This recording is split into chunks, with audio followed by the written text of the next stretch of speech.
Olivier Fargue, 22 ans, est assassiné en mars 2004. Un tel crime, avec une telle sauvagerie, ne s'est jamais produit sur Poitiers. L'étudiant ingénieur s'est volatilisé lors d'une soirée entre amis. C'est un garçon qui aimait la vie. Il était joyeux, il avait beaucoup d'humour.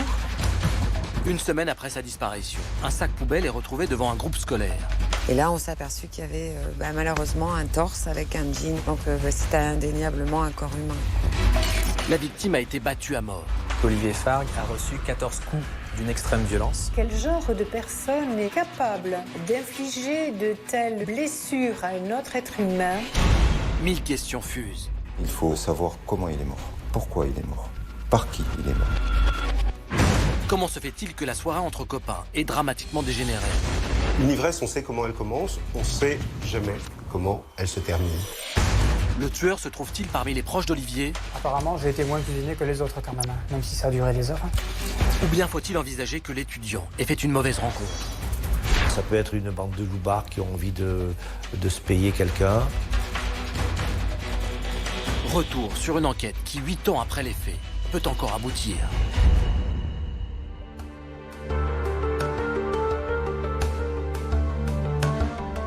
Nous sommes à Poitiers, au sud de la Loire, entre Paris et Bordeaux. Un quart de la population de cette commune au riche passé historique est composée d'étudiants.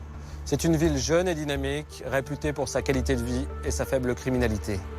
Pourtant, en mars 2004, un élève ingénieur de l'École nationale supérieure de mécanique et d'aérotechnique a été la victime d'un meurtre particulièrement violent. Olivier Fargue avait 22 ans. Son avenir prometteur a été brisé du jour au lendemain. Parti pour une virée entre copains, le jeune homme a disparu au milieu de la nuit. Malgré 8 années d'enquête de la police judiciaire, l'auteur de ce crime n'a toujours pas été identifié. L'affaire demeure à ce jour non élucidée.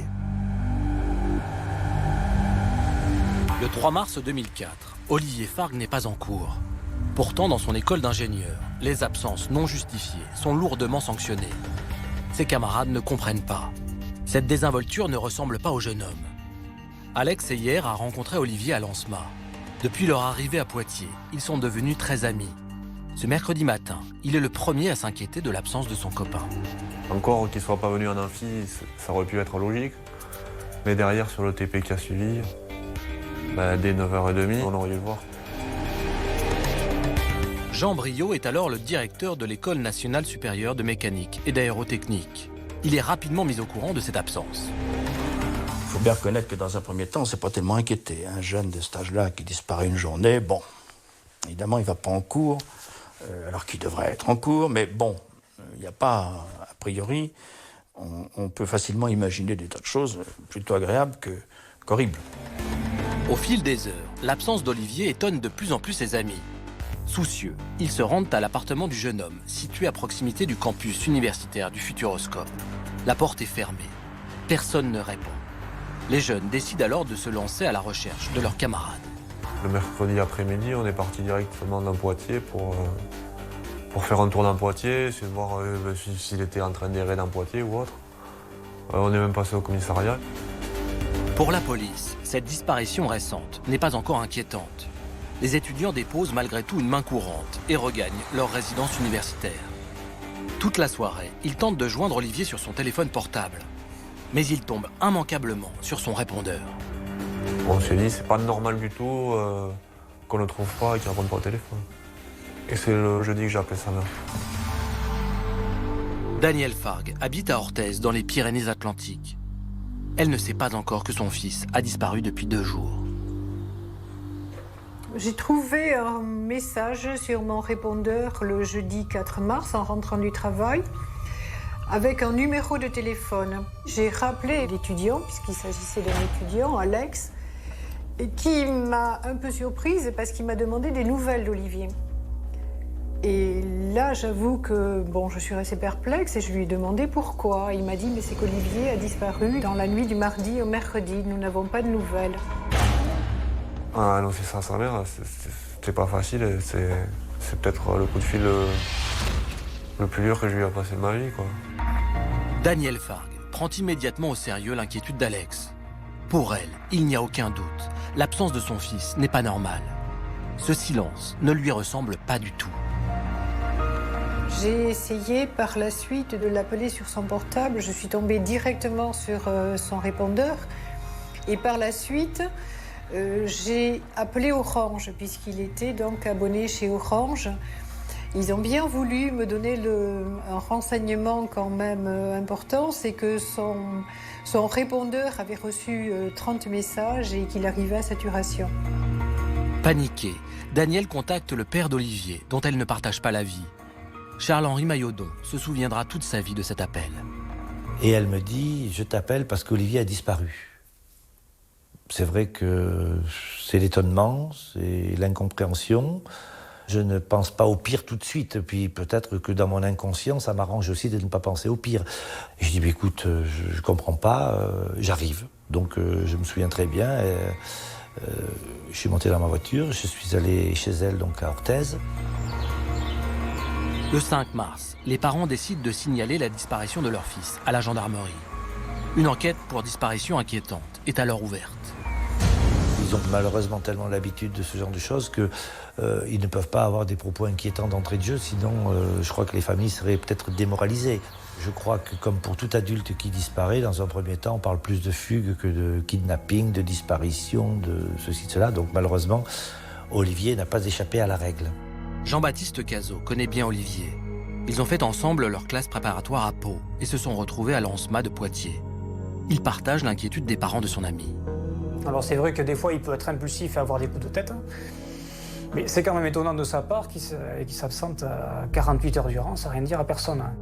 Très préoccupé, Jean-Baptiste appelle toutes les personnes connaissant Olivier pour savoir si quelqu'un a eu de ses nouvelles. Puisque personne n'est au courant ici, peut-être qu'il a contacté quelqu'un donc parmi nos anciennes connaissances. Donc c'est moi naturellement qui me charge de cette tâche. Donc j'ai appelé quelques amis parmi les plus proches qu'on avait et qui eux-mêmes ont relayé l'information. À Poitiers, le jeune homme reste introuvable. L'hypothèse de la fugue semble de moins en moins plausible. À l'ANSMA, sa disparition occupe tous les esprits. Quand même, il y avait dans l'établissement une ambiance, vous imaginez bien, plus que lourde. Avec beaucoup d'inquiétude, beaucoup d'angoisse de la part principalement de la promo, mais surtout des proches, quoi. Bon, après, moi, j'ai toujours pensé positif ou tout ça, mais du coup, ce que je voyais de plus logique, j'allais pas dire à tout le monde, hey, le plus logique, c'est qu'il soit passé quelque chose de grave. Donc je le gardais pour moi et je disais, j'espère que c'est pas grave ou autre. Pourtant, le souvenir de la dernière soirée passée avec Olivier ne fait qu'accroître son angoisse. On avait décidé de passer une soirée ensemble. Et puis au bout d'un moment, il y avait une soirée organisée dans Poitiers. Donc on a décidé d'aller là-bas. Mardi soir, le jeune homme et une dizaine de ses camarades sont allés au Pilori, un bar du centre-ville. Mais à peine arrivé sur place, Olivier a quitté brusquement la fête. Quand la soirée s'est finie, on a fait le tour des 2-3 rues du coin, mais on l'a pas vu. Olivier n'est toujours pas réapparu. 6 jours ont passé depuis sa disparition. À l'ANSMA, le corps enseignant doit gérer l'anxiété des élèves.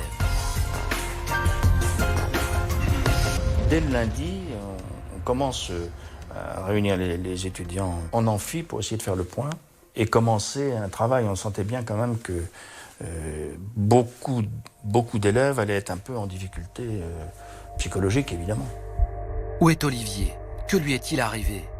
Des questions qui restent sans réponse. Et l'angoisse des proches augmente de jour en jour. Le jeudi 11 mars à 8h35, 9 jours après la disparition d'Olivier Fargue, la police reçoit un appel. Une macabre découverte vient d'être faite devant un établissement scolaire au sud de Poitiers. Thierry Bonneau est éducateur dans cet institut médico-éducatif. Je suis arrivé comme d'habitude à 8h15 le matin pour embaucher. Et un jeune donc, de l'établissement est venu en nous disant écoutez, j'ai vu, il y a une poche poubelle, une grosse poche poubelle devant l'établissement. Je pense que c'est un animal, mais en tout cas, qu'est-ce que je fais? Enfin bon. Pour examiner le contenu des 2 sacs poubelles, fixés l'un à l'autre par un ruban adhésif gris, Thierry Bonneau est accompagné de Valérie Thiers, l'infirmière de l'établissement. J'ai pensé que c'était un animal mort parce que les bêtes avaient fait des trous dedans, vraisemblablement les oiseaux, il faisait très froid. Donc on voyait bien que c'était givré et que c'était de la chair, ça c'était indéniable. Mais bon, et Thierry m'a dit on va retourner voir le directeur. Moi je lui ai dit non parce que les gamins vont arriver, et s'ils touchent, on ne sait pas ça peut être sale. Voilà, donc je lui ai dit je vais prendre un Kleenex et je vais ouvrir le sac. Donc ce que j'ai fait, et là on s'est aperçu qu'il y avait malheureusement un torse avec un jean. Donc c'était indéniablement un corps humain. La police judiciaire, dépêchée sur les lieux, procède à l'ouverture des sacs poubelles. La priorité est d'identifier la victime. Au majeur gauche du cadavre, une chevalière frappée des initiales OF. OF, comme Olivier Fargue. Les enquêteurs se tournent vers les parents d'Olivier pour confirmer leur terrible intuition. Le policier me présente un flacon avec des bijoux dedans. Et il me demande si je les reconnais. Et je me souviens avoir dit au policier, il me semble bien que ce sont ceux d'Olivier. C'est là qu'il m'annonce que, effectivement, il n'y a pas de doute possible que c'est bien les bijoux qui ont été retrouvés sur le corps d'Olivier. Mais jusque-là, même en parlant avec le commissaire, ça n'a pas atteint ni ma tête. Donc... Les parents se rendent ensuite au service de médecine légale du CHU de Poitiers. Nous avons reconnu le corps d'Olivier et c'est en voyant son corps effectivement sur la table à la morgue que j'ai vraiment compris qu'il était mort. Jusque-là, je n'y arrivais pas. Quand vous voyez le corps de l'être cher, c'est là que vous comprenez qu'il n'y a plus rien à attendre ou à espérer. Ça a été le plus mauvais jour de ma vie. Le plus beau a été sa naissance, le plus mauvais, le jour de la morgue.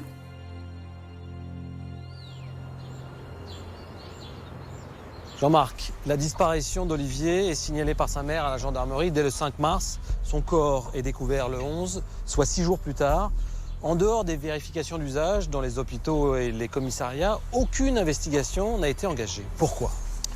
En France, il y a près de 50 000 disparitions signalées chaque année. On ne peut pas systématiquement lancer la grosse artillerie et s'inquiéter à chaque fois qu'un jeune homme de 22 ans sèche les cours. C'est l'âge des coups de foudre, on se dit qu'il a probablement rencontré une petite nana et qu'il va revenir. Mais les parents d'Olivier sentent que quelque chose de très grave est arrivé. Dans les affaires criminelles, on sait que les 48 premières heures sont cruciales. Là, rien n'a été vraiment fait. N'a-t-on pas perdu un temps précieux ? Après coup, c'est facile de dire qu'on a perdu du temps. Évidemment qu'on a perdu du temps dans cette affaire. Mais au début, personne, Arnaud, personne ne pouvait envisager qu'Olivier avait été tué. Pensez-vous que la découverte du corps d'Olivier est une surprise pour les enquêteurs ? Sans doute pas.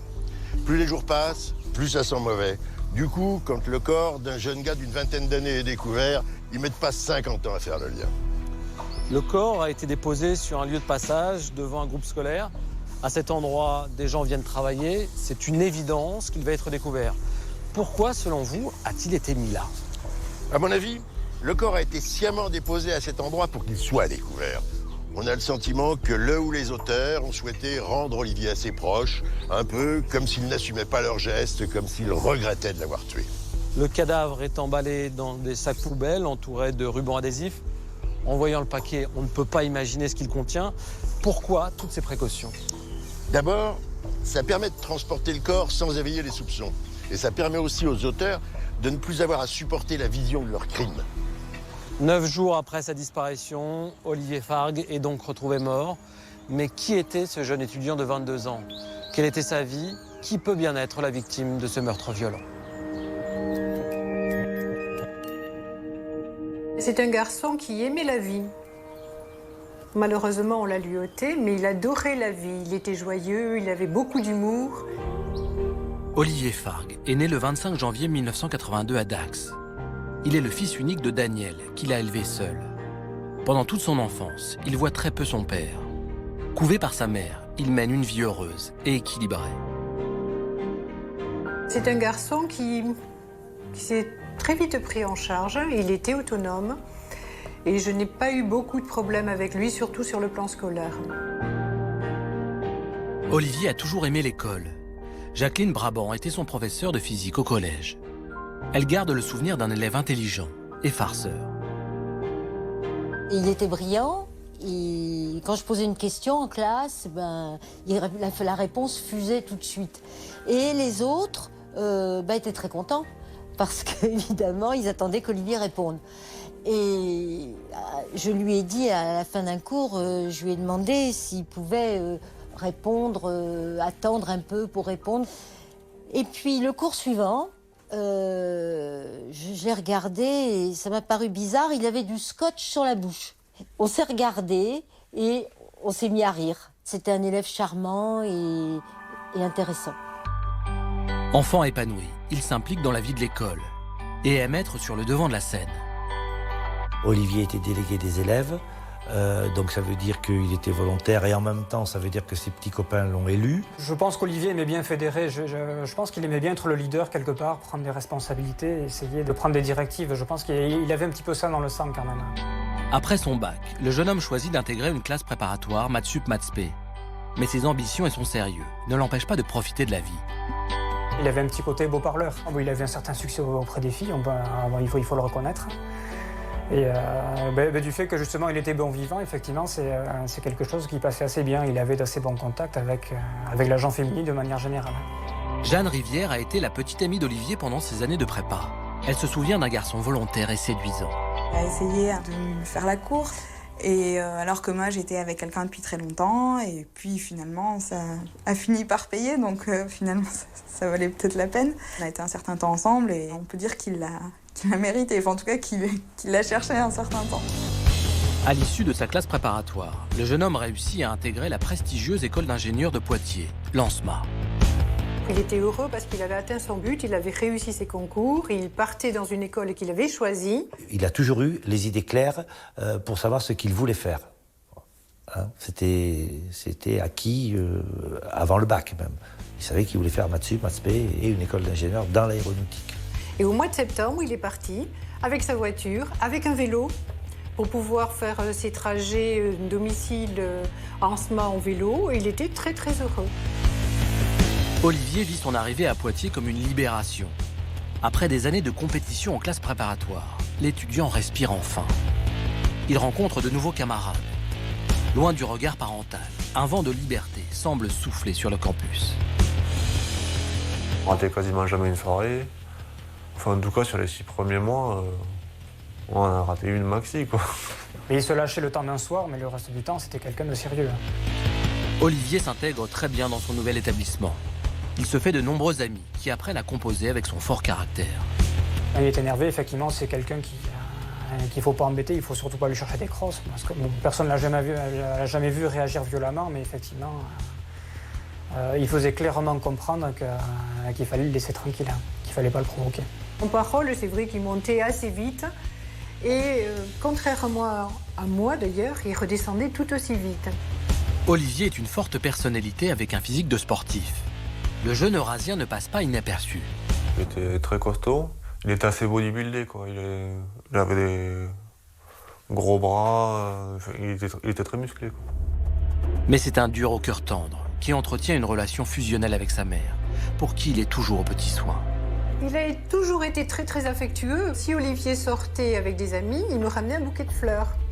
C'est pour ça que lorsqu'il est parti à Poitiers, je lui dis, tu sais Olivier, c'est peut-être pas la peine que tu m'appelles tous les soirs.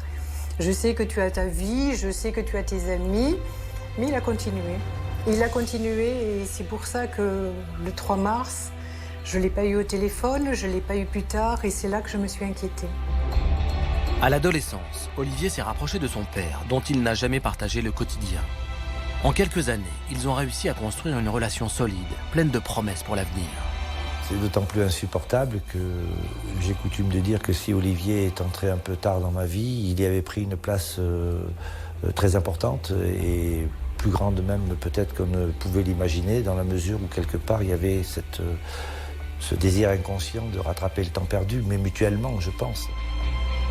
Je ne pouvais pas imaginer que cet élan serait brisé dans ces circonstances-là.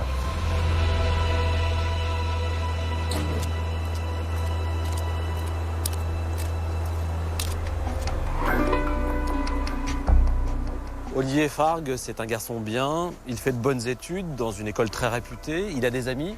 On a le sentiment, Jean-Marc, que c'est une victime sans histoire. Je le répète souvent, Mais des victimes sans histoire, ça n'existe pas. Quand on mène une enquête policière, on découvre forcément des choses. Il y a obligatoirement dans sa biographie des éléments intéressants.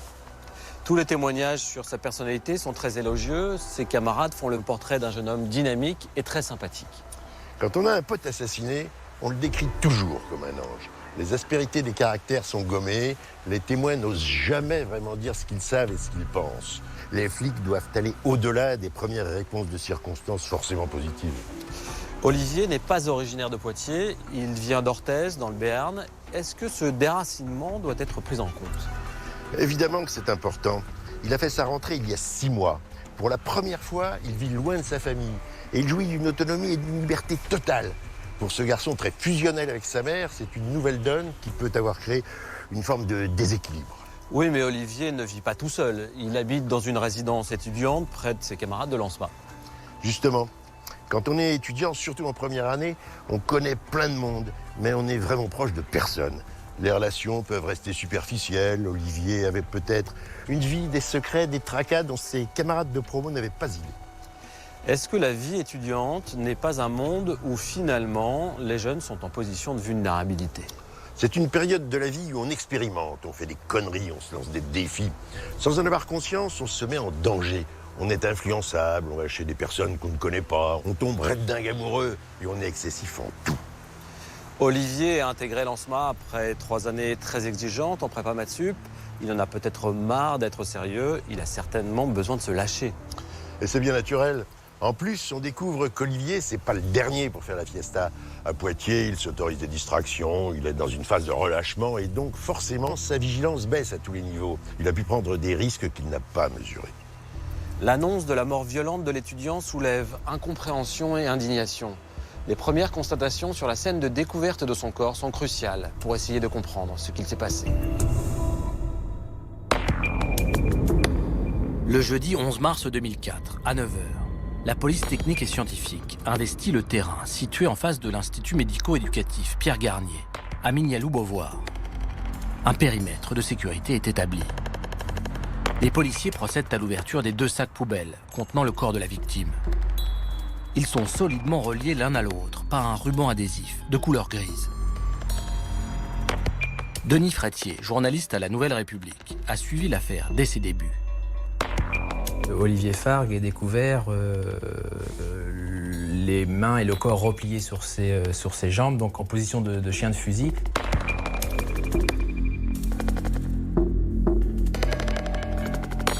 La victime est torse nu. Elle ne porte plus que son jean, ses chaussettes et son slip.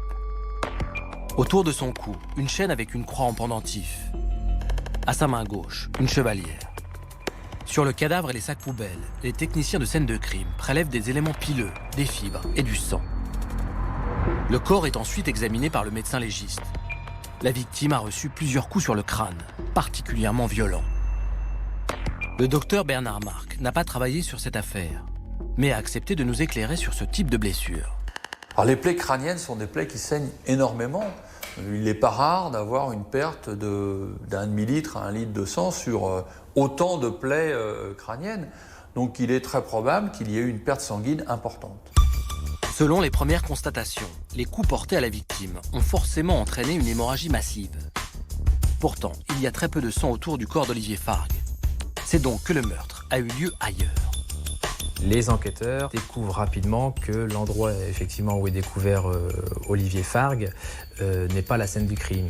Pour Maître Bellegarde, l'avocat des parents d'Olivier, il est évident que le corps a été déplacé.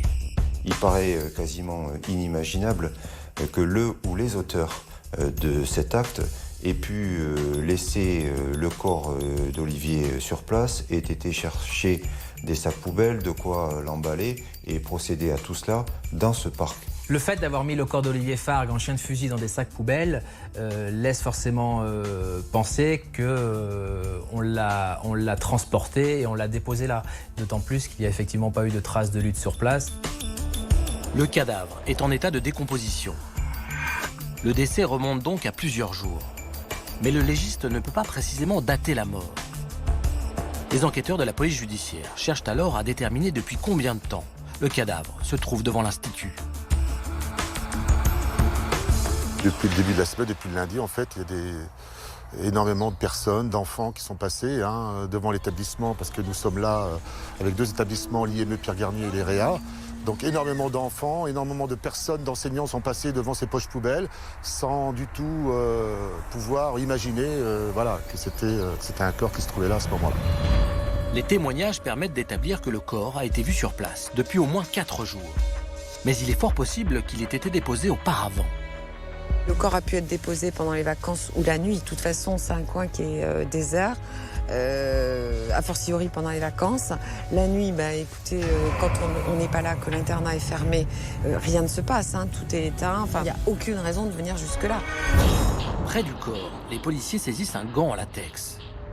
Ils recherchent ensuite l'arme du crime, sans succès. Ils s'intéressent tout particulièrement à des traces qui pourraient les aider à comprendre ce qu'il s'est passé. Je sais qu'effectivement, il y a eu une trace de pneu qui a été découverte, que des empreintes ont été prises. On sait que ce n'est pas les pneus de la voiture d'Olivier, puisque sa voiture est restée garée sur le parking, c'était une Ford. Les enquêteurs s'orientent vers une enquête complexe. Sur un corps qui a été transporté, il y a donc 3 scènes de crime. L'endroit où le crime a été commis, le moyen qui a été utilisé pour le transporter, qui peut être tout à fait variable, du coffre d'une voiture à un transport manuel, et le 3e endroit où le corps est découvert, c'est la scène ultime. Pour l'instant, les hommes de la PJ ne connaissent que le lieu où a été déposé le corps. Ils se demandent pourquoi le tueur a choisi cet endroit. Gérard Lopez, psychiatre, apporte un début de réponse.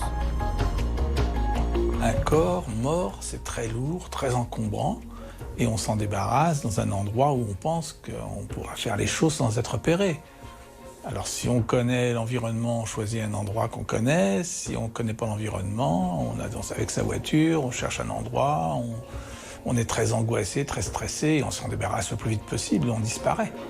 Hasard ou coïncidence, ce lieu semble particulièrement bien choisi pour déposer un corps sans être vu.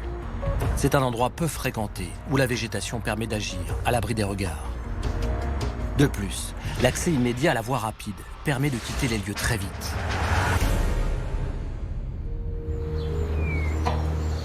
Nous sommes sur le lieu où a été découvert le cadavre d'Olivier, mais ce n'est pas là qu'il a été tué. C'est une scène de découverte de corps et non une scène de crime. Qu'est-ce que ça change pour les enquêteurs? Il y a forcément moins d'indices pour déterminer le scénario du crime en lui-même. Ce lieu nous permet uniquement de réfléchir à la façon dont l'auteur a géré l'après-meurtre, comment il a choisi de disposer du corps de sa victime. Selon vous, Jean-Marc, pourquoi cet endroit situé à la sortie sud-est de Poitiers a-t-il été choisi? C'est un lieu tranquille, isolé des regards. Pour y accéder, on quitte la route de Chauvigny pour prendre un petit chemin qui finit en cul-de-sac. Il ne s'agit pas d'une zone résidentielle. Autour de nous, il n'y a que des établissements scolaires. La première fois que le sac poubelle est aperçu par un témoin, c'est le lundi 8 mars, jour de la rentrée scolaire, après les vacances d'hiver. C'est donc qu'il a été déposé pendant les vacances. L'auteur a choisi cet endroit parce qu'il le connaissait et il savait que les écoles étaient vides. En plus, j'imagine qu'il est venu de nuit pour ne pas être repéré. Il multiplie les précautions pour ne pas se faire gauler. D'ailleurs, il semblerait qu'il n'y ait pas eu de témoin. Ce n'est pas parce qu'aucune information n'est remontée jusqu'à la police que personne n'a rien vu. Il y a peut-être à Poitiers un témoin qui s'ignore, qui n'aurait pas fait le lien entre ce qu'il a vu par ici et le meurtre d'Olivier. En effet, plusieurs jours se sont écoulés entre la dépose du corps et la révélation du crime dans les médias. Comment l'auteur a-t-il pu avoir connaissance de ce lieu? C'est là toute la question pour les enquêteurs. Soit il a fréquenté un des établissements scolaires, soit il habite tout près. Il y a notamment une importante résidence universitaire dans ce secteur. Il y a 1000 bonnes raisons de connaître cet endroit. Une chose est sûre, il y est déjà venu. Les techniciens de scène de crime font de nombreux relevés de traces de pneus, mais leur exploitation n'a pas permis de déterminer quel type de véhicule a pu être utilisé pour venir sur place. C'est dommage que ça n'ait rien donné. Pour moi, l'auteur est forcément venu en voiture. On n'arrive pas jusqu'ici à pied avec un cadavre sur le dos. En plus, le fait que le corps ait été plié en deux me fait penser qu'il l'a été pour pouvoir entrer dans un coffre de voiture. Un homme a-t-il pu seul sortir d'un coffre le cadavre d'Olivier, qui pèse près de 75 kilos, et le porter ensuite sur quelques mètres? Un homme fort peut y parvenir. Mais il y a un détail qui me fait penser qu'ils sont au moins deux. Les sacs poubelles qui entourent le cadavre sont intacts. Ils ne sont absolument pas abîmés. Un homme seul, même très balèze, aurait peiné et aurait déchiré ce linceul en plastique en le manipulant. Le gant en latex retrouvé près du corps ne livre malheureusement pas d'ADN. Pensez-vous qu'il soit en lien avec cette affaire? Ça serait une drôle de coïncidence qu'il ne soit pas lié au meurtre. On n'a aucune empreinte digitale sur le sac. C'est donc que des gants ont été utilisés. Mais pas de chance. Celui qui est retrouvé n'a pas été porté, il a dû tomber d'une poche. Pourquoi le ou les auteurs ont-ils pris la peine de retirer sa chemise à Olivier? La chemise, c'est vrai que c'est étrange, Arnaud. Peut-être qu'ils l'ont enlevée parce qu'ils craignaient d'y avoir laissé des traces biologiques permettant de remonter jusqu'à eux, tout bêtement parce qu'ils l'ont touché à main nue. Ils ont également retiré à Olivier ses chaussures. Sur les semelles, il pouvait y avoir quelque chose permettant de remonter jusqu'au lieu du crime, style terre, boue, je ne sais quoi. Mais c'est sans doute plus pragmatique que ça. C'était plus simple de le déchausser pour le mettre dans les sacs et ainsi éviter que le plastique ne craque, ne se déchire pendant le transport. La montre, la gourmette en argent massif, le téléphone portable et le portefeuille d'Olivier ont disparu. Que pouvez-vous en déduire? On pourrait penser que c'est pour retarder son identification. Mais ils lui ont laissé sa chevalière avec ses initiales. Donc pour moi, ça relève plus du vol. J'ai tendance à croire que ce serait le mobile du meurtre. Mais attention, pas de précipitation à ce stade de l'enquête, il s'agit que d'une intuition. Le corps d'Olivier Fargue est transporté au CHU de Poitiers pour être autopsié. Il faut déterminer quelles sont les causes de sa mort, quelle arme a pu être utilisée et essayer de comprendre comment s'est déroulé le meurtre. Le corps d'Olivier Fargue est autopsié le jeudi 12 mars. Lors de l'examen externe, le médecin légiste constate la présence de plusieurs ecchymoses sur le visage de la victime. Le crâne porte les traces de nombreux coups, mais aucune lésion de défense n'est visible. Le médecin en déduit qu'Olivier n'a pas été tué lors d'une bagarre. Si les coups avaient été portés dans une rixe, ils auraient été forcément à des endroits différents. Donc on aurait tout à fait autre chose. On aurait des plaies de défense, des lésions de défense, le bras porté en avant pour se protéger par exemple. Or là, les coups sont très groupés. Donc il s'agit bien de quelqu'un qui a reçu les coups dans l'impossibilité de se défendre. Et bien évidemment, s'il est dans l'impossibilité de se défendre, on ne retrouvera pas ces plaies de défense. Il faut ensuite chercher à déterminer la cause du décès. D'après le médecin légiste, l'autopsie fait apparaître qu'Olivier Fargue a reçu 14 coups d'une extrême violence à la tête, uniquement à la tête. Donc ce ne sont pas des coups désorganisés. Il a reçu des coups au cou, à la nuque, et surtout le coup fatal, qui lui a été fatal, dans la boîte crânienne. Coup d'une violence indicible, puisque d'expérience de policier, certains n'avaient jamais vu justement une telle violence. Le nombre et les caractéristiques des plaies donnent aux enquêteurs des indications précieuses. L'accumulation de coups au même endroit, portés en même temps, quelquefois se recoupant les uns les autres, va traduire plus un acharnement qu'une préparation méthodique et un choix d'une zone particulière anatomique pour porter les coups. Olivier Fargue a été frappé à mort. Un des coups, particulièrement violent, a provoqué une fracture du crâne. Mais quelle arme le tueur a-t-il utilisée? La différence donc des lésions observées, certaines occasionnant des plaies qui ont saigné, qui sont des plaies du cuir chevelu, et un autre impact beaucoup plus important qui a occasionné un traumatisme crânien avec une fracture et un enfoncement, fait pencher vers deux types d'objets différents. Probablement un objet qui a laissé avec une arête des traits beaucoup plus nets, et un deuxième qui devait être beaucoup plus contondant, c'est-à-dire lourd. Ça peut être un marteau, ça peut être une batte de baseball, ça peut être ce genre de choses qui va pouvoir occasionner à ce moment-là une fracture et des lésions beaucoup plus importantes. Il se peut donc qu'il y ait eu deux armes, une pour blesser et une seconde pour tuer, mais rien n'est sûr. La deuxième hypothèse, c'est que les coups tombent régulièrement au même endroit et occasionnent des fractures. À ce moment-là, on va avoir observé des micro-fissurations, puis une fracture. L'autopsie va apporter une autre information très importante. Les analyses toxicologiques permettent de mettre en évidence l'état d'ébriété dans lequel était Olivier au moment des faits.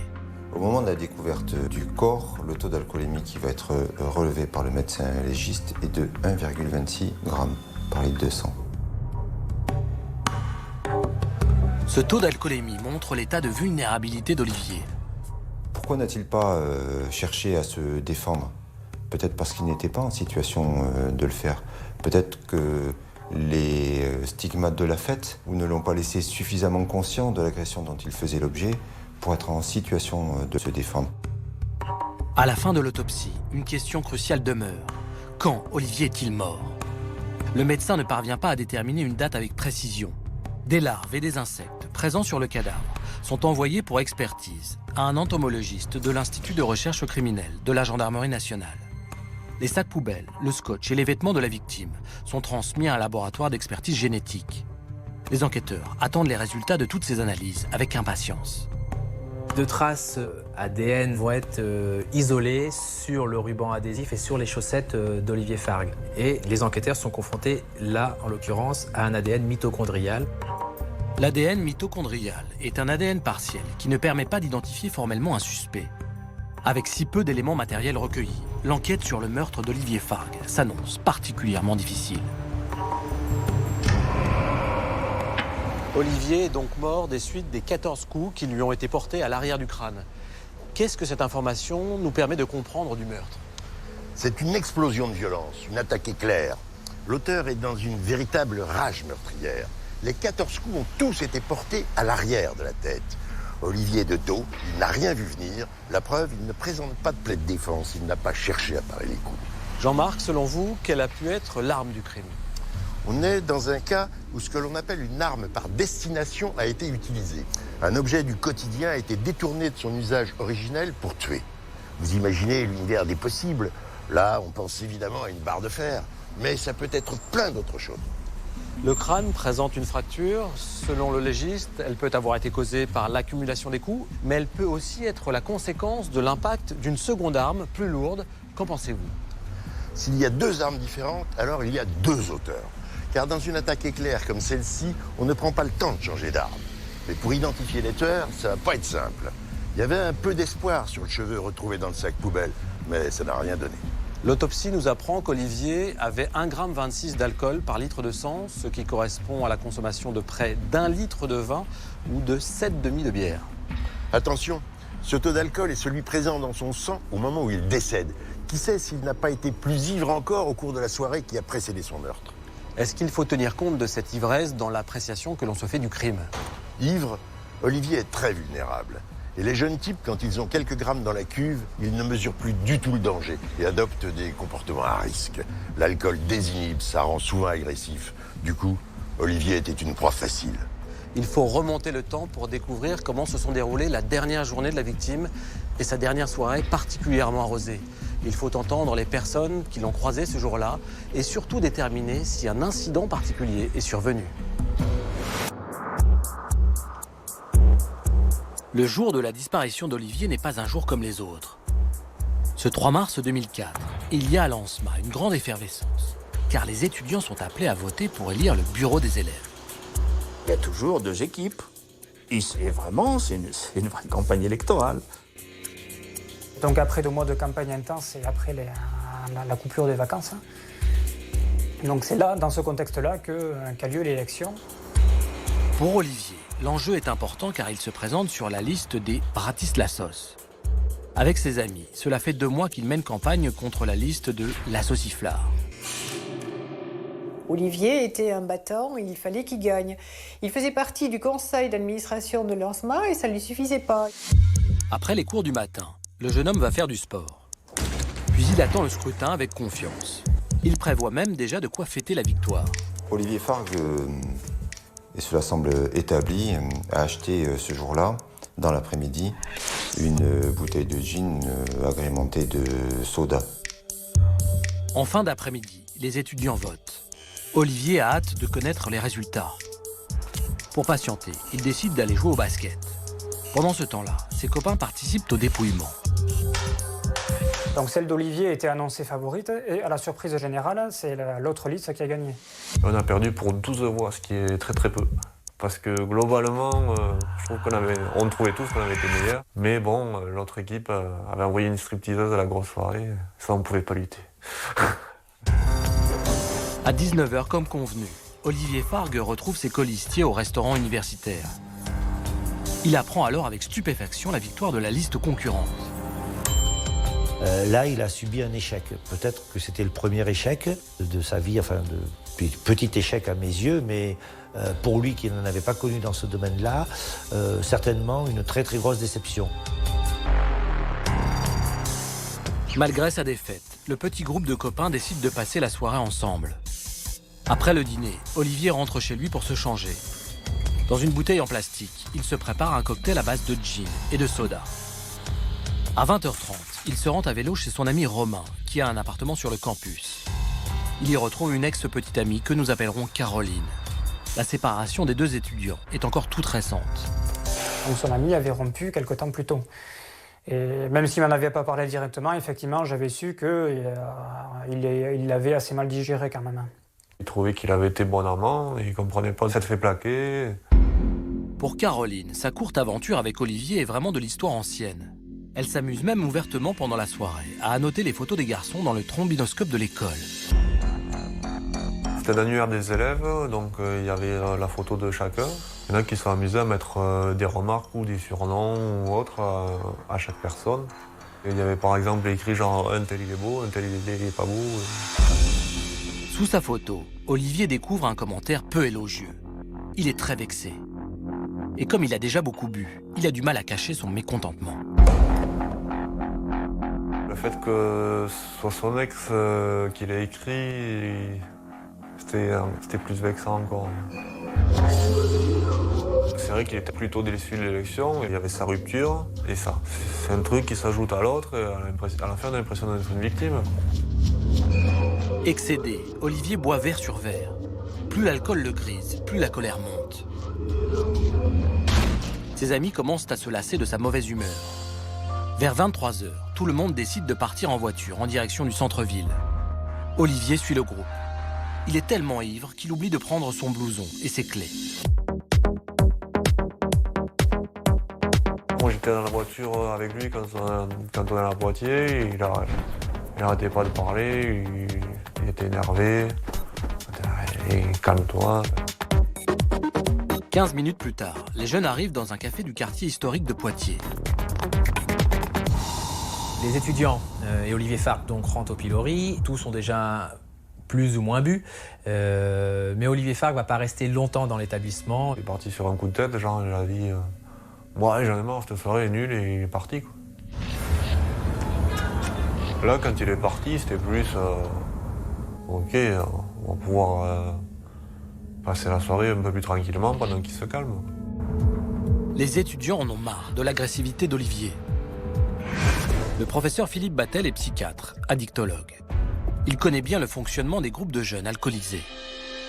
L'idée tout à fait bienveillante, festive, qui est revendiquée en permanence dans les soirées étudiantes, c'est on fait la fête ensemble. Donc, celui qui a l'alcool mauvais, a priori, on va le rejeter. Et on va dire, celui-là, il n'est pas drôle et on va l'exclure du groupe. Tu sais pas faire la fête.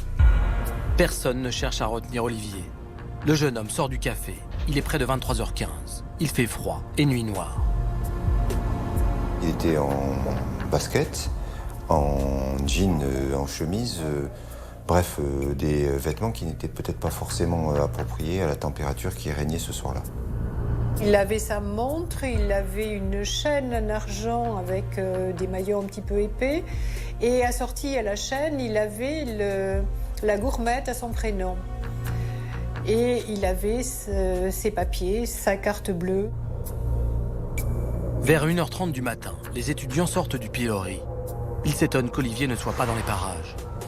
Ils cherchent en vain à le joindre sur son téléphone.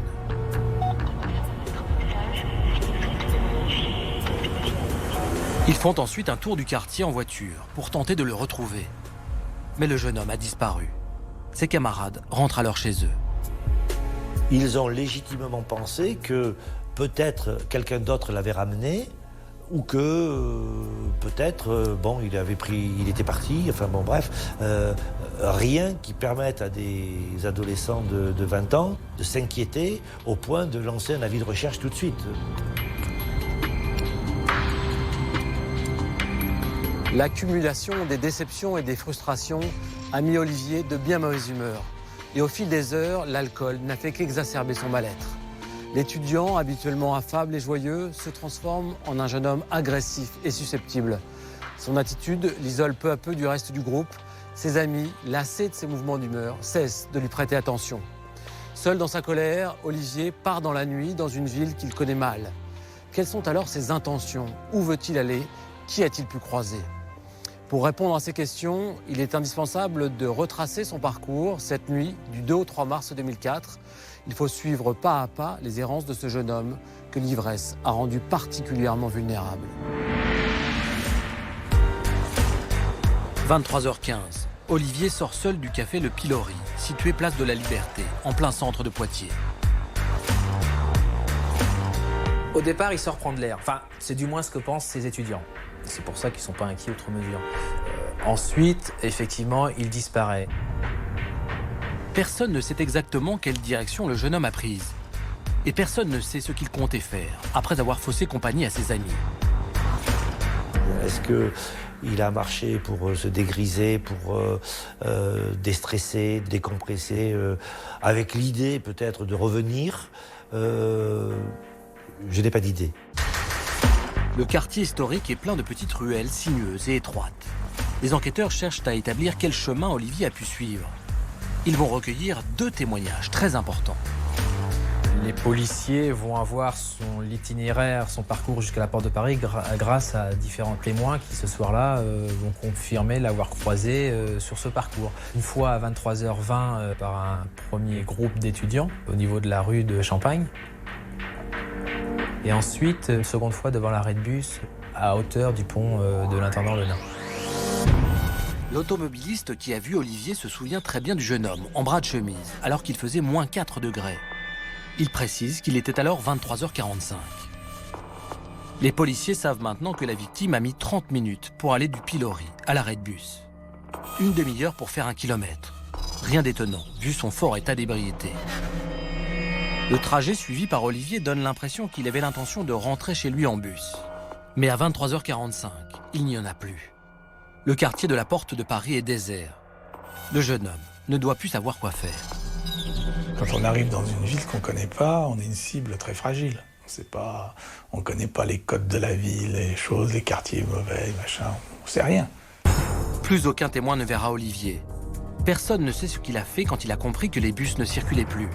Seule certitude, il téléphone à minuit 6 à son amie Aurélie. La jeune femme qui vit à Pau ne répond pas. Olivier lui laisse un message, des plus inquiétants. Il lui a dit « Je viens de me faire arrêter. Je suis à la gare. Et j'ai besoin d'aide. Aide-moi. » Cet appel au secours est le dernier signe de vie d'Olivier. Mais Aurélie ne l'écoute qu'à son réveil, le lendemain matin. Malheureusement, elle ne sauvegarde pas le message. Le contenu du message n'a jamais été entendu par la police, ni même par moi-même, mais rapporté par Aurélie. La jeune fille va donc puiser dans ses souvenirs pour tenter d'apporter des éléments utiles à l'enquête. D'après ce qu'elle m'a expliqué, Olivier avait une voix angoissée et on avait un petit peu de mal à reconnaître sa voix parce que elle m'a dit où il parlait trop près de son téléphone, où il avait quelque chose dans la bouche parce que sa voix était assez méconnaissable. Aurélie ne se souvient pas précisément du contenu du message, mais elle est sûre d'avoir entendu le mot « arrêter ». Daniel et moi, nous avons beaucoup fait de grandes suppositions. C'est que quand on se fait agresser, on ne dit pas arrêter. Bon. Donc on se dit qu'il y a eu quelque chose d'officiel là-dedans. Il était en état d'ébriété, il errait du côté de la gare. Peut-être a-t-il été interpellé par les services de police et mis en cellule de dégrisement, une procédure tout à fait classique. Les services d'enquête vérifieront et ils ne trouveront aucune trace dans les registres de cette interpellation. Aurélie se souvient aussi qu'Olivier a dit qu'il était à la gare. Et la question qui s'est posée a été de savoir si, dans l'état dans lequel il se trouvait, il n'a pas décidé de quitter la région de Poitiers et de prendre un train. Mais très vite, l'enquête va révéler que l'appel d'Olivier a été émis dans le secteur de la place Jean de Berry. Grâce au relais, On a pu, effectivement, la police a pu retrouver le lieu où se trouvait Olivier, donc au moment du message. Il semblerait donc que le jeune homme ne soit jamais allé à la gare. Sur la place Jean de Berry, il y a un pont de chemin de fer.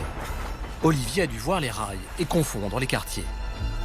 Que lui est-il arrivé entre 23h45, heure à laquelle il est aperçu près de l'arrêt de bus, et minuit 6, heure de son dernier appel? Alors qu'il cherche sans succès à répondre à cette question, les policiers font une nouvelle découverte. À 5h20 très précisément, on tente de faire des retraits frauduleux à l'aide de sa carte bancaire à un distributeur automatique au quartier de la Porte de Paris. Il était question d'une somme de 250 €. Ils essayent une fois échec, ils essayent deux fois échec. Le DAB, distributeur automatique de billets, situé place Jean de Berry, est tout près de l'arrêt de bus. En l'absence de caméras de surveillance sur celui-ci, il est impossible de savoir qui a utilisé la carte bancaire. Et où se trouve alors Olivier? Au moment du retrait, on peut penser effectivement qu'il est encore en vie. Une seule certitude, un retrait d'argent aussi important n'est pas dans les habitudes d'Olivier. Jean-Marc, derrière nous se trouve la Porte de Paris, un lieu clé de l'affaire Fargue, puisque c'est là que l'on retrouve les dernières traces de vie de la victime. À 23h45, un témoin aperçoit Olivier à l'arrêt de bus. Mais à cette heure tardive, le service est fini. Le jeune homme est saoul. Il est seul et en bas de chemise, ce qui laisse apparaître sa gourmette et sa belle montre. La joncaille, ça attire les convoitises. Dans la nuit, Olivier est une proie idéale. Selon vous, que s'est-il passé à ce moment-là? Il a peut-être fait du stop pour rentrer chez lui. Il serait monté dans une voiture dont les occupants avaient l'intention de le dépouiller. Ou bien il s'est fait agresser et embarqué de force. Rappelez-vous, l'autopsie a montré qu'il avait des contusions sur le visage. À minuit 6, Olivier laisse un message à son amie Aurélie. Pourquoi cet appel? Les choses tournent mal. Olivier compose le premier numéro de son répertoire. Il panique, il n'y a aucune logique à appeler une copine qui habite à des centaines de kilomètres. C'est pas elle qui pourra le sortir du pétrin. C'est donc qu'il manipule son portable le plus vite possible et en cachette. Ensuite, silence radio, Olivier ne passe plus aucun appel. Ses agresseurs ont dû lui prendre son GSM et l'éteindre. C'est sans doute à partir de ce moment-là que les choses ont dérapé sérieusement. Hélas, ce message n'a pas été conservé. C'est dommage que les enquêteurs n'aient pas pu l'exploiter. Oui, parce que des experts acousticiens auraient pu déterminer exactement son contenu. Aurélie ne l'a pas archivé car elle n'en a pas mesuré la gravité. Pour elle, c'était un message sans importance, laissé par un copain bourré au milieu de la nuit. La preuve, c'est qu'elle ne le rappelle pas le lendemain. Au moment où il passe cet appel, Olivier est toujours dans ce secteur de la place Jean de Berry. Est-ce qu'il a été tué ici? On n'en sait rien. À notre connaissance, aucune trace de sang, aucun indice n'a été retrouvé aux alentours. Mais par contre, on sait qu'à 5h20, il y a eu 2 tentatives de retrait d'argent avec sa carte bleue dans le DAB qui se trouve sur la place, derrière nous. L'appel au secours à minuit 6, les tentatives de retrait au petit matin. Que s'est-il passé dans cet intervalle de 5 heures? Je pense qu'Olivier et ses agresseurs ne sont pas partis bien loin. Ils l'ont emmené dans un petit coin tranquille ou dans une maison. C'est là qu'il a été tabassé. Pour quelle raison l'agression vire-t-elle au meurtre? À mon avis, Olivier a refusé de communiquer le code de sa carte bleue à ses agresseurs. Enragés, de voleurs, ils sont devenus tueurs. Il faut toujours donner son code secret. Les assurances remboursent en cas d'agression. On ne gagne rien à jouer les gros bras. Pourquoi les tentatives de retrait sont-elles effectuées dans le distributeur de la place Jean de Berry? Ils n'ont pas dû s'éloigner beaucoup de cette place. Ils y reviennent parce qu'ils savent que le DAB n'est pas équipé de caméras de vidéosurveillance. Et en 2004, ça commence à être rare. Après 2 essais, ils abandonnent, de peur que la carte soit avalée avec leur empreinte dessus. Une question cruciale se pose toujours. À quelle heure Olivier est-il tombé sous les coups? La découverte tardive de son cadavre rend difficile la datation de sa mort, mais les experts vont tout faire pour répondre à cette énigme. Lors de l'autopsie d'Olivier Fargue, des larves et des insectes ont été prélevés sur son corps, dans l'espoir qu'ils permettent de dater son décès. Damien Charabidze, entomologiste à l'Institut de médecine légale de Lille, nous explique cette méthode de datation. Quand on trouve ces insectes sur le corps, on va pouvoir assez précisément estimer leur âge, déterminer depuis combien de temps les insectes se développent, à quel moment ils ont été pondus, et formuler des conclusions sur la date minimum du décès. À Poitiers, au mois de mars 2004, les conditions climatiques étaient rudes. De plus, le corps était emballé dans des sacs poubelles. Ces données rendent la datation particulièrement complexe. On est dans des conditions un peu plus difficiles. Il fait froid, il pleut, ou le corps est difficile d'accès, par exemple. À ce moment-là, il faudra un certain temps pour que les insectes détectent la présence du cadavre et viennent pondre, réussissent à accéder et à venir pondre sur le corps. Selon l'expertise, les insectes ont colonisé le cadavre vers le 6 ou 7 mars 2004, quand il aurait été déposé sur le terrain, face à l'Institut médico-éducatif. Mais la victime était peut-être déjà décédée depuis plusieurs jours et conservée dans un lieu fermé. Damien Charabitz envisage des hypothèses. Tout endroit qui est fermé, sans ouverture sur l'extérieur et frais, va préserver de l'accès des insectes. Donc les pièces qui n'ont pas d'ouverture, par exemple une cave, généralement il n'y a pas d'ouverture sur l'extérieur, à part une porte, et ces endroits qui sont relativement frais, ça peut être un grenier, ça peut être un coffre de voiture. Un corps conservé à l'intérieur, puis déposé à l'extérieur. Le fait semble acquis. Mais à ce stade, la date exacte du décès d'Olivier reste énigmatique. Le taux d'alcoolémie du jeune homme va peut-être permettre d'y voir plus clair. L'autopsie a révélé que la victime présentait 1,26 g d'alcool par litre de sang au moment de son décès, ce qui correspond à une consommation importante.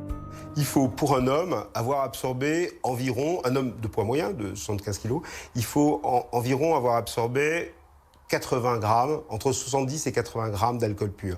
Et un verre d'alcool, un verre de vin, un verre de whisky, correspond à 10 grammes. Donc en gros, il faut avoir bu soit une bouteille de vin, soit un tiers d'une bouteille de vodka. Selon les témoignages recueillis par les enquêteurs, le soir des faits, le jeune homme a bu à lui seul une bouteille de gin.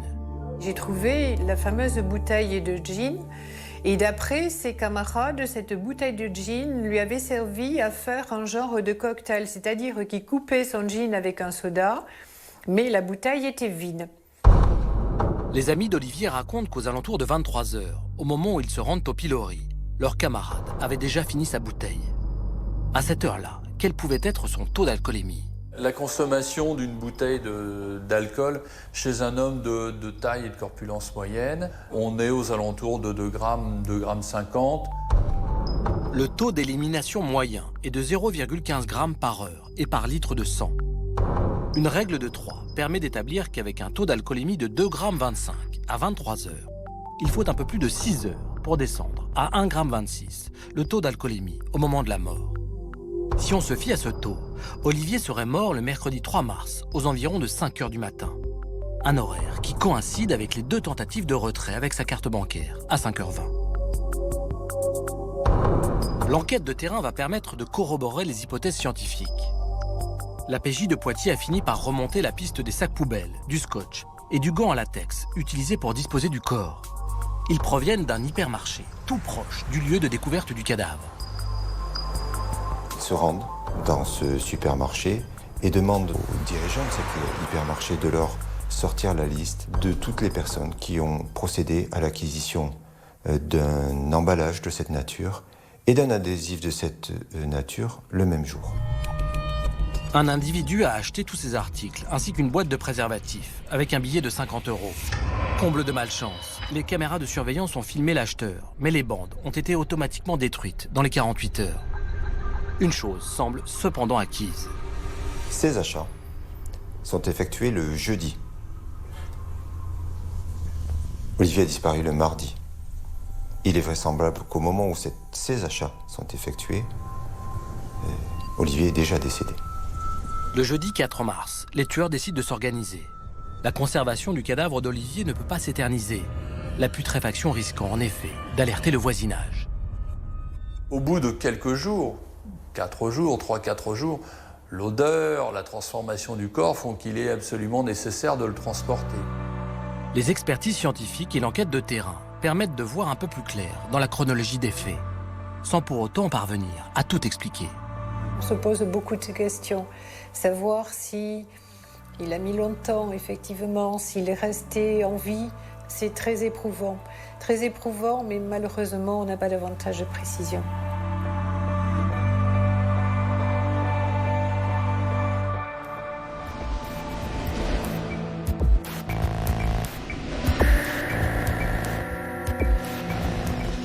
C'est très difficile d'établir avec exactitude l'heure et même la date de la mort quand le corps est retrouvé plusieurs jours après le meurtre. Oui, c'est sûr. On n'est pas dans une série américaine, faut pas rêver. Les experts ne peuvent pas tout. L'enquête de terrain a révélé un élément très important qui permet de réfléchir à la chronologie des faits. Les policiers ont retrouvé le lieu et surtout le jour et l'heure auquel le matériel qui a servi à emballer le corps d'Olivier a été acheté.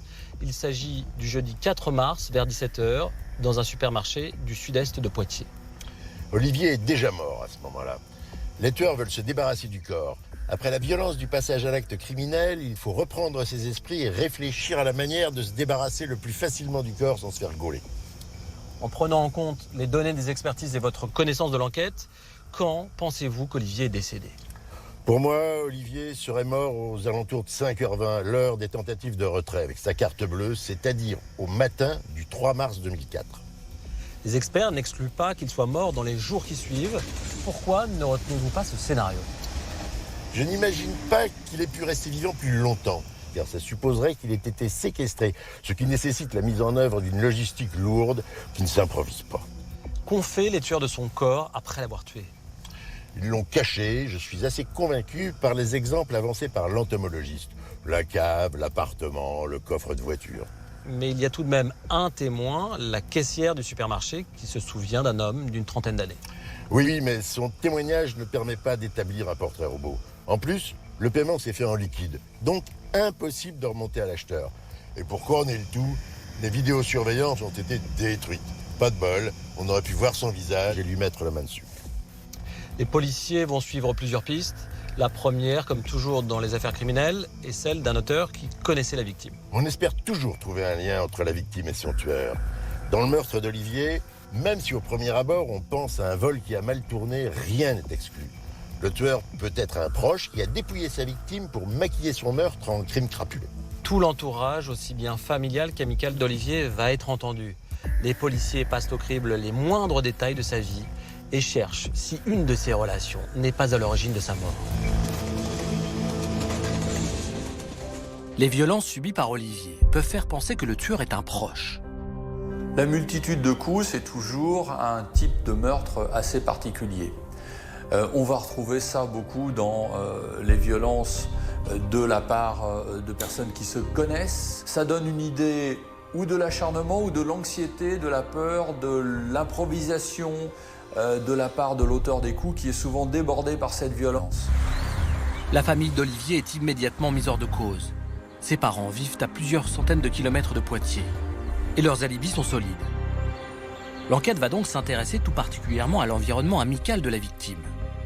Olivier est à Lansma depuis 6 mois. Il ne fréquente que les élèves de son école. Ça aurait été une dispute entre copains qui aurait peut-être eu un petit coup dans le nez, dispute qui aurait très mal tourné et qui aurait terminé donc, dans les conditions que l'on sait. Les amis de la victime sont convoqués dans les locaux de la police judiciaire de Poitiers. Tous ses proches, tous ses amis qui fréquentent le même établissement que lui vont être entendus. C'est assez angoissant puisqu'on entre dans les locaux de la police, donc c'est dans des bureaux fermés par des grilles et qui sont verrouillés. Donc évidemment, on a la sensation d'entrer un petit peu dans la gueule du loup. Moi, c'est vrai que moi-même, quand je suis entré dans les locaux, je me suis dit heureusement que j'ai rien à me reprocher parce que sinon je serais vraiment pas tranquille. Apparemment, j'ai été moins cuisiné que les autres quand même si ça a duré des heures. Les enquêteurs vont s'interroger sur les conflits qui auraient pu opposer Olivier à ses camarades. Les élections n'étaient-elles pas source d'un conflit qui aurait pu surgir avec une liste concurrente ou un membre d'une liste concurrente ou un membre de sa liste? À Lansma, personne ne croit que l'école puisse abriter le tueur. Il n'avait que des amis, Olivier. Donc c'est vrai que j'imagine assez mal quelqu'un aller lui chercher des crosses et jusqu'à le tuer. Il n'était pas suffisamment influent pour pouvoir gêner des gens, quoi. Je veux dire, il y avait de la place pour tout le monde, et il marchait sur les pieds de personne, il n'y avait pas de souci, quoi. Olivier n'avait aucun ennemi. L'enquête va ensuite se pencher sur les dangers liés aux soirées bien arrosées, que les étudiants avaient l'habitude de passer ensemble. Une ivresse, on sait comment elle commence, on sait jamais comment elle se termine.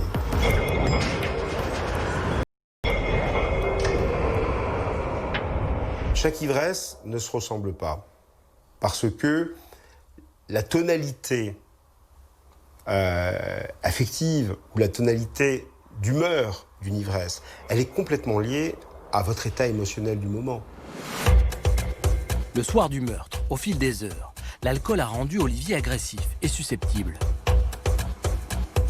Ça peut arriver qu'il ait des réactions assez explosives sous l'effet d'alcool. Alors ça arrive notamment quand il est très contrarié.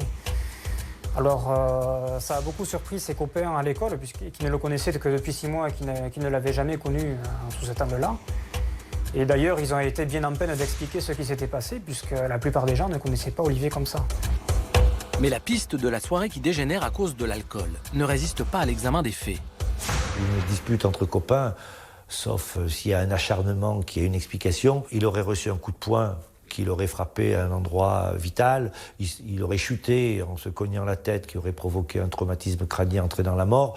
J'allais dire c'est possible, mais vu la description des coups qu'il a reçus, on est au stade de l'acharnement, quoi, si vous voulez. On n'est pas au stade de la montée de colère involontaire, si je puis dire. Les ADN des amis d'Olivier sont prélevés et comparés à celui qui a été retrouvé sur le scotch entourant les sacs poubelles. Et aucun des points de comparaison ne s'est révélé positif. La piste étudiante est alors définitivement fermée. Je savais que ces étudiants ne pouvaient pas s'en prendre à Olivier. Même si la soirée avait pu se passer plus ou moins bien, je ne pouvais pas envisager que ce groupe d'étudiants puisse le faire souffrir, puisse le taper jusqu'à la mort. Pour moi, c'était impensable. L'enquête dans l'entourage de la victime n'a rien donné. Très rapidement, les policiers établissent qu'il n'existe pas de lien entre Olivier et ses agresseurs. Dans l'affaire Fargue, tout a commencé par une disparition et le temps perdu ne se rattrape plus. Les 8 jours qui se sont écoulés jusqu'à la découverte du corps ont favorisé la dissimulation d'indices importants.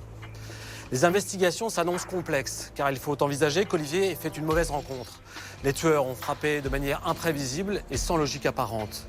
Il va donc falloir décortiquer le crime pour en comprendre ses ressorts, dans l'espoir qu'il révèle des éléments permettant de s'approcher des auteurs. Un tel crime ne s'est jamais produit sur Poitiers, à tout le moins avec une telle sauvagerie et une telle cruauté et un tel acharnement sur une personne. Olivier Fargue disparaît un mardi soir. Ce jour de la semaine, la ville est habituellement très tranquille. Mardi soir, c'est assez calme en sortant dans les rues, ces petites rues, il n'y a personne. Quand Olivier quitte ses amis à 23h15, les rues sont désertes. Le jeune homme s'enfonce dans la nuit, sans crainte. Pour lui, Poitiers est une ville sûre. Il ne mesure absolument pas le danger dans lequel il est. Un homme qui est saoul, qui titube, il peut être opéré par plusieurs personnes, soit en voiture, soit à pied. On est une victime idéale. Pourquoi ? Parce que, 1, on ne voit pas le risque venir. 2, on est dans cette période dans laquelle on ne contrôle plus rien. Et 3, si jamais on se rend compte au moment, dans cette mauvaise rencontre, qu'il y a quelque chose qui ne va pas, eh bien on n'a plus du tout les moyens de réagir.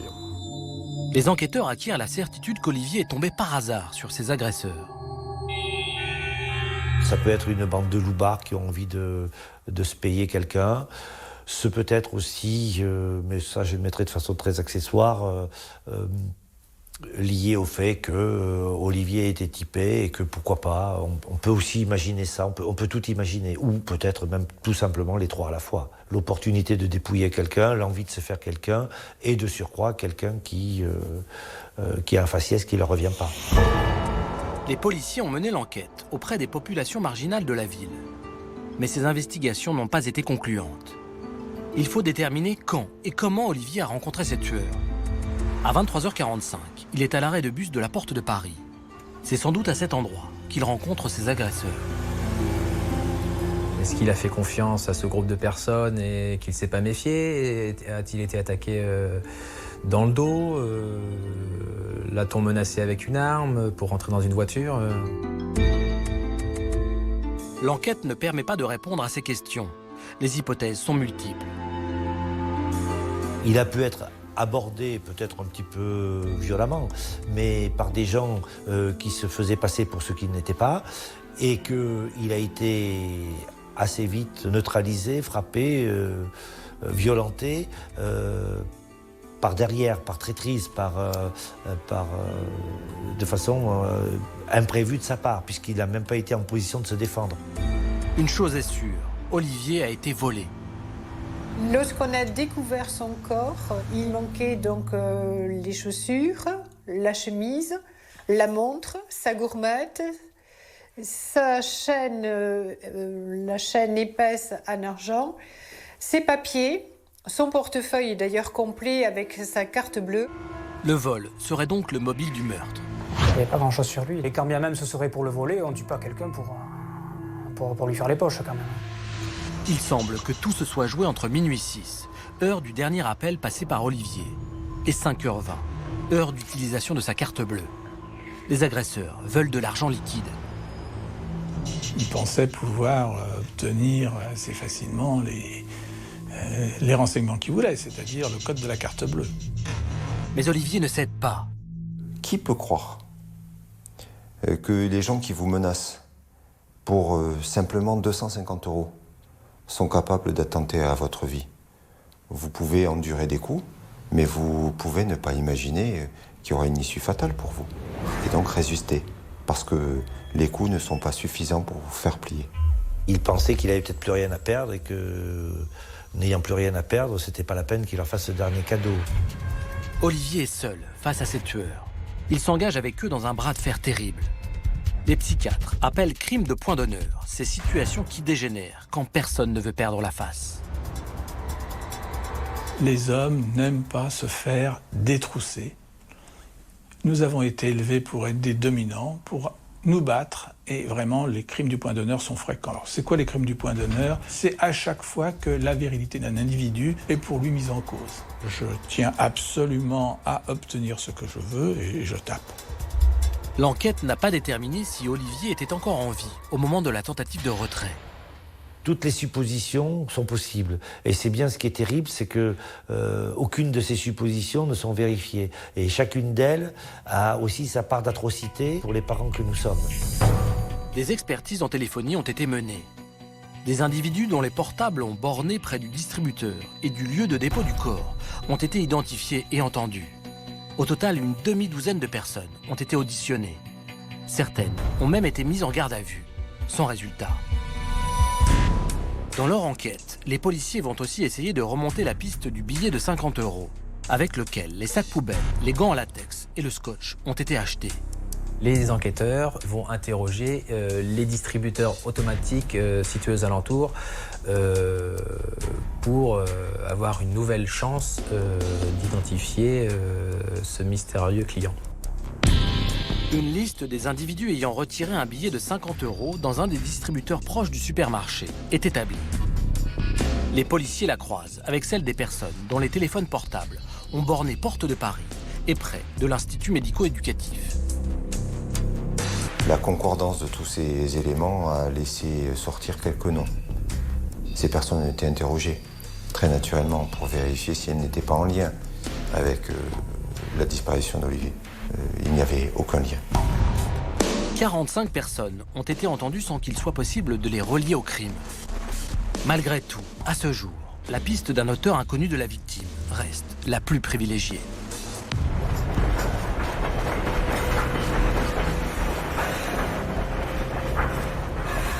Jean-Marc, depuis le tout début de notre enquête sur l'affaire Fargue, vous avez toujours pensé que l'hypothèse d'un tueur ne connaissant pas ses victimes était la plus vraisemblable.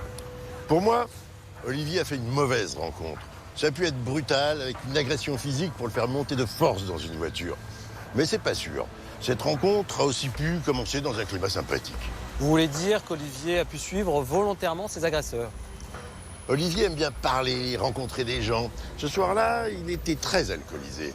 Quand il est à l'arrêt de bus, il n'est pas impensable qu'il se soit lancé dans une conversation avec quelqu'un et qu'il l'ait suivi de son plein gré. Et puis très vite, ça tourne très mal, ça dégénère. Vous pensez qu'Olivier a mal apprécié la situation et qu'il s'est mis en danger? Il ne s'est pas mis en danger volontairement. Il était en danger, seul, dans la nuit, avec des bijoux dont la valeur globale devait approcher les 400 € au bas mot. Sa montre de marque Festina, bracelet acier, chrono blanc sur fond noir et sa gourmette en argent massif gravée à son prénom n'ont jamais été retrouvés. Selon vous, qu'est-ce que les tueurs en ont fait? Ils ont dû les vendre dans un dépôt-vente ou dans une bijouterie, les refourguer, comme on dit. Ou bien ils les ont offerts, les ont portés eux-mêmes. Si quelqu'un a acheté ces bijoux, se les a fait offrir ou les a vus au poignet d'un proche au printemps 2004, il faut le signaler à la police.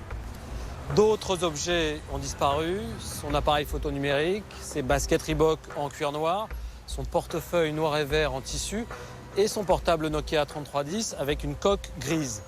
De la même manière, si quelqu'un détient des informations, il doit se faire connaître des enquêteurs. Il est essentiel de recueillir de nouveaux témoignages. Car dans cette affaire, les suspects ont tous été mis hors de cause. Leurs ADN ne correspondaient pas à ceux isolés à partir des scellés du dossier. En reprenant une à une les données du meurtre d'Olivier, on découvre beaucoup d'informations sur ses auteurs, car malgré eux, ils ont semé des indices qui nous permettent d'établir leur profil. Ce qui marque dans cette affaire, c'est le paradoxe entre l'acharnement dont a été victime Olivier Fargue et les manipulations, le soin visiblement apporté par son ou ses agresseurs à dissimuler toute preuve qui pourrait remonter jusqu'à eux. Depuis le début de l'affaire, les policiers ont l'intuition qu'Olivier a été agressé par plusieurs personnes. Un groupe particulièrement violent qui a suggéré l'après-meurtre. Olivier mesurait à peu près 1,80 m, il pesait entre 75 et 78 kg, donc c'est pas évident de transporter un corps qui ne cède pas. Il fallait être plusieurs à manipuler et ensuite pour le transporter et le hisser dans un coffre. En 2008, les scellés du crime sont une nouvelle fois analysés. Mais cette fois-ci, coup de théâtre. Les expertises génétiques révèlent la présence d'un ADN mitochondrial féminin. Une femme est donc impliquée dans le meurtre. Quand on est amoureux, amoureuse, parfois on fait des choses absolument folles, délirantes, que l'on regrette toute sa vie. On peut imaginer que la femme ait joué son rôle, entre guillemets, de ménagère et qu'elle ait fait en sorte que, voilà, on nettoie bien le corps, voilà. Mais on imagine mal une femme commettre des actes de violence extrême, comme donner des coups de barre de fer. Les lieux de l'affaire nous renseignent sur les auteurs. Le terrain où a été découvert le corps, le supermarché et la porte de Paris se situent dans un rayon de 5 km. Une zone géographique réduite, certainement bien connue des tueurs. Il se peut qu'ils y résident. Il se peut aussi qu'ils y aient conservé le cadavre d'Olivier avant de s'en débarrasser. Je pense aussi que quelqu'un a pu prêter une cave, un appartement, un lieu, etc. Il a fallu conserver le corps pendant un certain temps. Et donc, forcément, il y a des complicités. Les services de police disposent également d'une sommaire description physique d'un suspect, grâce au témoignage de la caissière et de 2 clients du supermarché. Elles se souviennent d'un homme qui, le jeudi 4 mars, a acheté des sacs poubelles, des gants en latex, du ruban adhésif et des préservatifs. Le signalement qui en est donné et qui concorde évidemment, c'est que c'est un jeune homme d'une trentaine d'années, habillé normalement, c'est-à-dire sans excentricité, quoi, ni clochard, ni BCBG, cheveux courts, bref, quelqu'un qui passe partout quand on n'a pas de raison de l'observer. Le suspect ressemble à Monsieur Tout-le-Monde. C'est quelqu'un, semble-t-il, de bien inséré. Ses complices aussi. Les auteurs ont transporté le cadavre grâce à un véhicule. Ils sont en âge de conduire et ont accès à une voiture.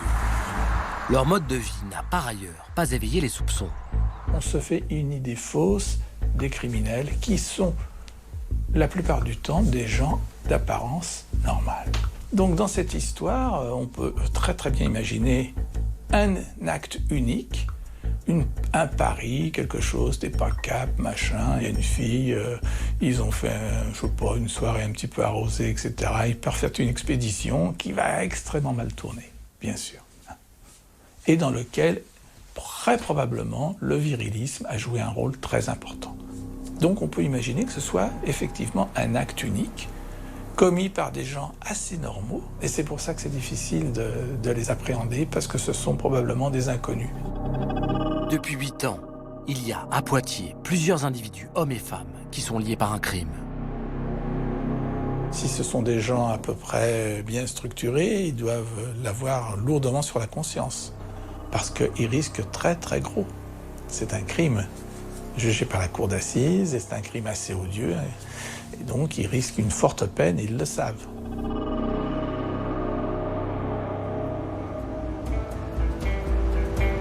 Dans cette affaire, 2 ADN ont été trouvés, un masculin et un féminin. Êtes-vous surpris par le fait qu'une femme puisse être impliquée dans ce meurtre? Pas plus que ça. Les femmes sont assez souvent mêlées à des affaires criminelles. En l'occurrence, l'ADN féminin est retrouvé sur le scotch qui entoure les sacs poubelles. Ça laisse penser qu'une femme a aidé l'auteur à disposer du corps. La caissière du supermarché est formelle, les sacs ont été achetés par un homme seul. Si c'est lui qui a tué, c'est logique que ce soit lui qui prenne les risques en allant faire les courses. Le fait qu'il achète également des préservatifs nous laisse imaginer que ce ne sont pas de simples copains et que leur vie continue. Ils font face ensemble. La complicité atténue toujours le sentiment de culpabilité. Le lieu de découverte du corps et le supermarché sont assez proches. Est-ce pour vous un élément à prendre en compte? À Poitiers, des grandes surfaces, il y en a plein. S'il va dans celle-là, c'est que ça l'arrange. Je pense donc que le corps d'Olivier a été conservé aux alentours du supermarché et du lieu de sa découverte. Il faut que les habitants de ce quartier fouillent leur mémoire et signalent à la police tout comportement suspect remontant à mars 2004. Un homme d'une trentaine d'années vu par la caissière, un ADN féminin qui prouve la complicité d'une femme, des lieux choisis avec précaution, une victime alcoolisée et vulnérable. Quel scénario des faits établissez-vous? Pour moi, il n'y a pas eu de préméditation. Il s'agit d'une mauvaise rencontre. Olivier était au mauvais endroit, au mauvais moment. Dans un crime prémédité, l'achat des sacs poubelles, du scotch et des gants aurait sûrement précédé le meurtre. Comment imaginez-vous le moment du crime? Au moment des faits, l'alcool coulait dans les veines d'Olivier. Mais je pense que c'était aussi le cas pour son meurtrier. Cela expliquerait la violence du crime et des coups si nombreux. À mon sens, il n'y a qu'un individu qui a frappé et avec une seule arme. Pensez-vous que d'autres personnes aient été mêlées au crime? Selon moi, d'autres individus ont assisté au tabassage. L'excitation du groupe amène les coups. Il y a un effet d'entraînement. Cette violence est ensuite suivie d'une gestion froide et réfléchie du cadavre. Le groupe se concerte pour ne pas commettre d'erreur. À quel moment la femme qui a laissé son ADN sur le scotch devient-elle complice? Elle peut avoir servi d'appât pour séduire Olivier. Elle l'aurait rencontré à l'arrêt de bus et accompagné vers un traquenard. Mais peut-être que sa participation s'est limitée à aider à se débarrasser du corps. Au début de l'agression, Olivier aurait donc pu être victime d'une ruse? Oui, j'ai évoqué l'hypothèse d'une femme à pas. Mais il y a une autre ruse à laquelle il faut penser. C'est celle de l'usurpation de la qualité de policier. Souvenez-vous du message d'Olivier à son ami. Il dit avoir été arrêté, et c'est peut-être ce qu'il a cru. Ces tueurs ont pu se faire passer pour des flics. Le crime nous donne-t-il une indication sur le milieu social du tueur? Pas vraiment. La nuit, la température monte vite, et ce, dans tous les milieux sociaux. Un fils à papa qui picole n'est pas moins dangereux qu'une petite frappe. Certains éléments matériels nous font penser que les auteurs ne sont pas des marginaux. Pourtant, la nuit, dans un quartier isolé, on imagine bien qu'Olivier ait pu tomber sur des marginaux, des SDF ou des punks à chiens qui zonent dans la ville. J'y crois pas trop, moi, à ça.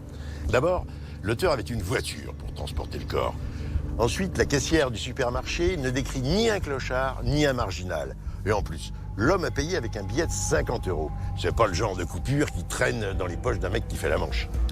Est-ce que vous pensez que le fait que plusieurs personnes soient impliquées dans le meurtre multiplie les chances de les confondre un jour? Ces auteurs portent ensemble un lourd secret. Ils se tiennent les uns les autres et n'ont aucun intérêt à rompre le silence. On n'est pas dans le cadre d'un braquage où les mecs finissent par balancer leurs complices quand ils ont l'impression de s'être fait avoir dans la répartition du butin. Mais les crimes parfaits n'existent pas. Les parents d'Olivier s'accrochent à cette idée et attendent chaque jour depuis 8 ans que l'enquête aboutisse. Cela fait 8 ans qu'Olivier est mort. 8 ans que les enquêteurs de la PJ de Poitiers cherchent à comprendre les circonstances de son meurtre. Sur la mort d'Olivier, pour l'instant, il n'y a ni nom ni prénom. Aucun auteur. Rien que des hypothèses, rien que des portes qui restent toujours ouvertes. Ce n'est pas parce que les services d'enquête ne font pas leur travail. Ce n'est pas parce que le juge d'instruction ne s'y intéresse pas. Ce n'est pas parce que nous sommes en présence d'un crime parfait, parce qu'il n'y a jamais aucun crime parfait. C'est juste peut-être que pour l'instant, le ou les auteurs ont de la chance. Pourtant, la mère et le père d'Olivier ont un besoin viscéral de connaître la vérité. J'aimerais vraiment savoir quel genre de personne est capable d'infliger de telles blessures à un autre être humain, est capable de tuer pour un peu d'argent Et ensuite, que ces personnes puissent continuer à vivre comme si rien n'était arrivé. L'absence d'indices probants, significatifs, nous font douter et désespérer. Et j'espère, même si c'est de nombreuses années après, j'espère qu'on n'en restera pas là et qu'il y aura un petit élément qui permettra de remonter la piste. C'est ce qui me permet d'avancer, c'est ce qui me permet de continuer à vivre. Cette longue enquête qui n'aboutit pas est un cauchemar pour les parents de la victime. Pour cultiver le souvenir de quelqu'un, il faut savoir comment il est mort. Pourquoi il est mort. Par qui il est mort. Pour l'instant, mes clients ne cultivent rien. Parce que c'est une jachère. Et il n'y a pas de réponse.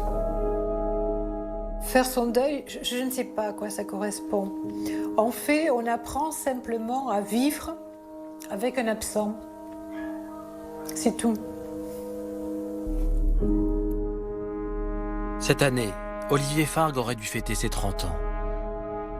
J'y pense quand même souvent. On pense à lui quand même s'il est plus là. On peut avoir que beaucoup de chagrin de cette, comment dirais-je, de cet arrêt brutal, donc d'une vie pleine d'espérance. Pour tout le monde, mais pour lui d'abord, évidemment. Ce qui me console un peu, c'est que dans cette jeune vie, malgré tout, il a été heureux. Je pense qu'il a passé peut-être peu de temps, mais il a été heureux, je crois, parce qu'il aimait ce qu'il faisait, parce qu'il était en plein dans la vie, et qu'il avait déjà trouvé ce que c'était que le bonheur, c'est-à-dire vivre l'instant présent. Depuis le jour où ils ont appris le meurtre de leur fils, Daniel Fargue et Charles-Henri Mailhodon attendent l'arrestation et la condamnation des tueurs. Soyons pas hypocrites, j'ai besoin qu'il soit puni. Parce que, bon...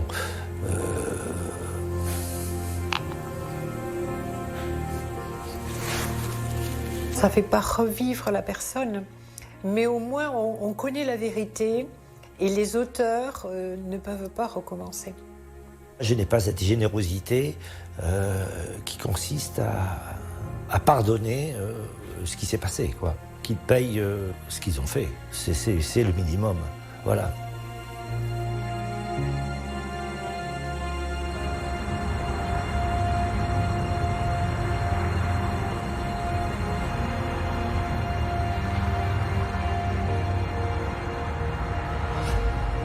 Olivier Fargue est décédé l'année de ses 22 ans, au printemps de sa vie. Un ou des individus ont décidé de lui voler l'avenir auquel il était promis. Ceux ou ces tueurs portent depuis 8 ans le poids d'un terrible secret. Contrairement à Olivier, ils continuent d'aimer, de profiter de chaque instant, de vivre tout simplement. Il est temps que justice soit faite et qu'ils répondent de leurs actes. Dans les affaires criminelles, le chemin vers la vérité est parfois très long, souvent semé d'embûches. Mais au bout, il y a l'espoir d'un procès, ce jour tant attendu par la famille d'Olivier, qui enfin connaîtra la paix. Bonsoir.